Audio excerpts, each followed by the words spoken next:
Ada for leaving my mom at the airport with no ticket and no plan. This still weighs on me. Some background: my mom was abusive growing up. It got bad enough that at 12 I left home through the courts and moved in with my dad. That decision fractured our family.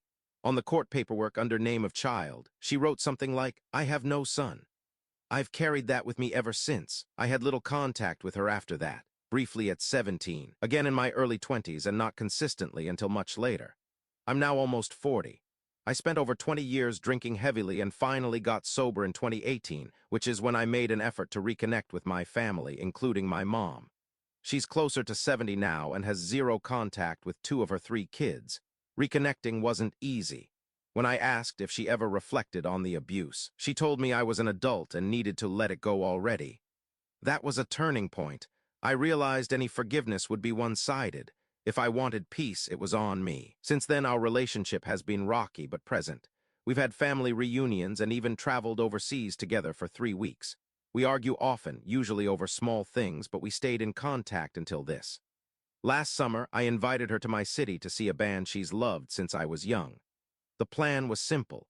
She'd arrive on Wednesday, we'd go to the concert on Thursday, she'd fly out to visit my sisters on Friday, and I'd leave early Saturday for my own trip. She agreed.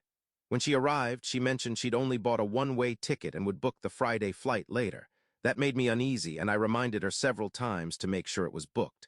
I thought I was clear in my wording and tone that I didn't want anyone staying in my house while I was gone. Friday came. The concert was fine. Then she told me she still hadn't bought a plane ticket, and now, with prices having gone up, she planned to stay a few extra days while I was away. I told her plainly, "I'm leaving at 5 a.m. tomorrow. You need to get on that plane." I even offered to cover the extra cost. She refused and invited herself to stay at my place. That's when I said clearly that I wasn't comfortable with anyone staying in my home while I wasn't there. She accused me of not trusting her and said she was my mother.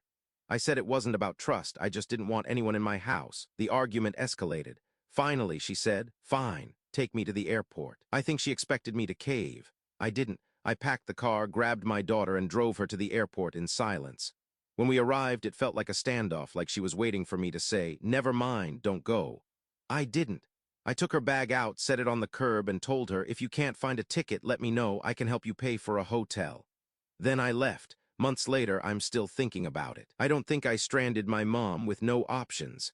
I offered to cover the cost of the flight and hotel, but I did leave her at the airport knowing she hadn't booked a ticket. Ada,